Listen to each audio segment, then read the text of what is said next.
Cette fois, je vais commencer par une info pas très drôle. Les chiffres viennent de tomber et pour la 3e année consécutive, le nombre d'accidentés de la route est en augmentation.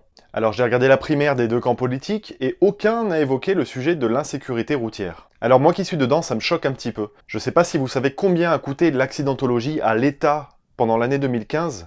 En termes de coût, ça a coûté 32,8 milliards d'euros.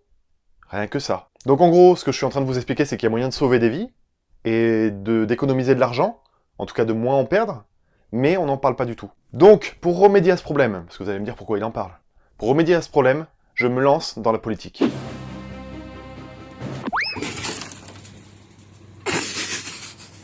Et niveau politique étrangère, j'ose le dire, Trump me fait pas peur.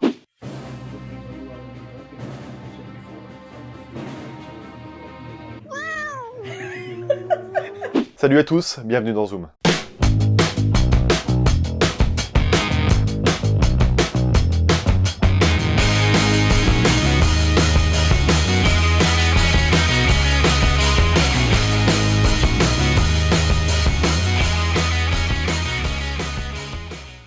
Aujourd'hui dans Zoom, nous allons parler du dernier film de la saga Resident Evil, à savoir Resident Evil chapitre final. Mais avant de commencer, je vais rapidement vous expliquer ce que j'ai pensé des épisodes précédents. Commençons par le premier volet, réalisé par Paul W.S. Anderson. Alors voilà, vous le savez, on a compris directement avec ce film qu'il fallait pas s'attendre à une adaptation fidèle au jeu. En revanche, niveau action, divertissement, c'était plutôt pas mal. Même si ça se contente de pomper d'autres films, le tout est plutôt cohérent. C'est plaisant à regarder, et l'ambiance générale parvient à trouver son identité. Donc pour moi, c'est un 13 sur 20 pour le premier film. Alors, c'est là que l'histoire se corse, c'est avec le Resident Evil 2. C'est vraiment mauvais en tout point, c'est très bête. Et voilà, sans aucune saveur, sans identité. Donc j'attribue un 7 sur 20 à ce film, il y avait peut-être 2-3 passages d'action qui m'ont un petit peu convaincu, mais pour l'ensemble, Resident Evil 2, c'est à oublier. Resident Evil 3 remonte largement le niveau, c'est forcément, quand on met un meilleur réalisateur aux commandes, ça se voit, là en l'occurrence c'était le réalisateur d'Highlander. Et ce qu'on peut dire, c'est qu'il parvient à créer une véritable ambiance, un peu à la Mad Max. Et scénaristiquement, on entrevoit quelques idées qui méritent d'être développées. Voilà, par contre, ça c'est encore le réchauffé. C'est pompé sur les grands classiques, je vous citais par exemple Mad Max. Donc il y a un côté fanboy, mais malgré tout, ça manque cruellement d'originalité. J'ai attribué un 13 sur 20 à Resident Evil 3. Pour le 4, Paul W.S. Anderson reprend la caméra, et il va la garder d'ailleurs jusqu'au chapitre final, donc c'est lui qui a fait le premier film, qui a fait le 4, 5 et 6.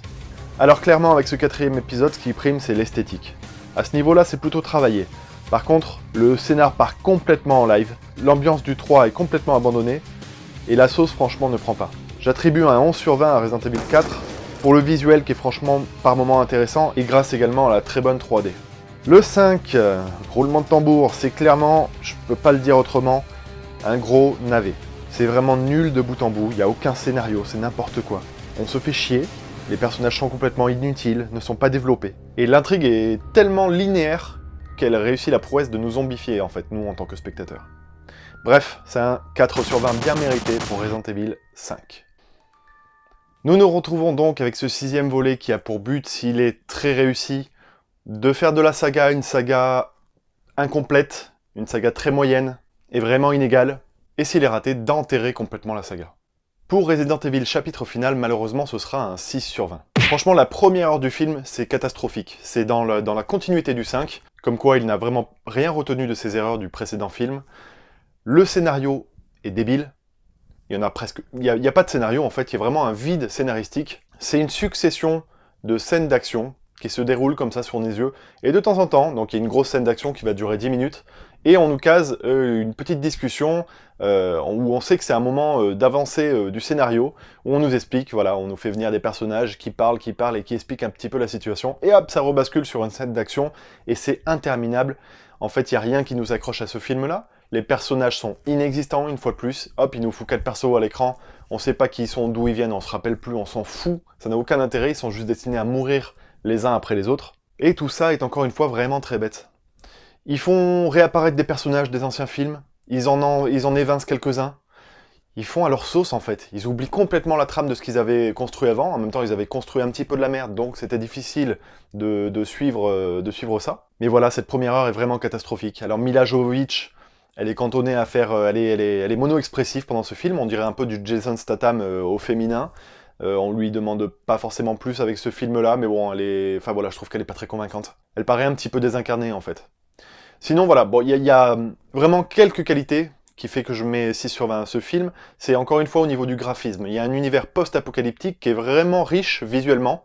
Il y a des images, 2-3 moments dans le film particulièrement qui sont vraiment, vraiment sympas au niveau de l'œil. Mais voilà, c'est mauvais, il y a aucune construction. La dernière partie du film relève un tout petit peu le niveau. En fait, il se retrouve sur les traces du premier film, donc on se retrouve dans les mêmes lieux.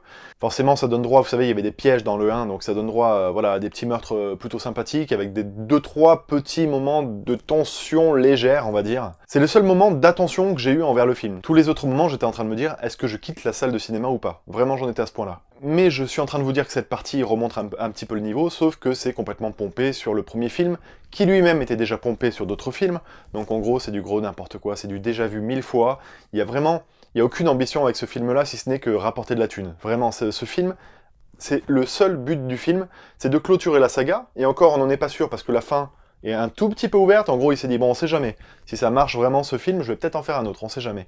Donc il y a vraiment une fin qui est donnée au niveau de l'histoire. D'ailleurs, voilà, heureusement qu'il y a cette fin qui nous permet d'achever un petit peu tout ça, ce merdier là. Mais la sensation que j'ai après avoir vu ce film, c'est vraiment vivement qu'ils fassent un reboot de cette saga, qu'ils en fassent quelque chose de plus fidèle à l'univers, parce que ce serait vachement sympa, il y a vraiment de quoi faire avec cet univers-là, et que forcément, s'ils font un reboot, je pense que c'est quasiment sûr qu'ils peuvent pas se planter à ce niveau-là, ils peuvent pas faire moins bien. C'est dommage pour cette saga qui avait des moments intéressants, il y avait du potentiel, il y avait vraiment de quoi exploiter, mais au final, Resident Evil, pour moi, c'est complètement aux oubliettes. Sur ce, je vous dis à plus, ciao ciao.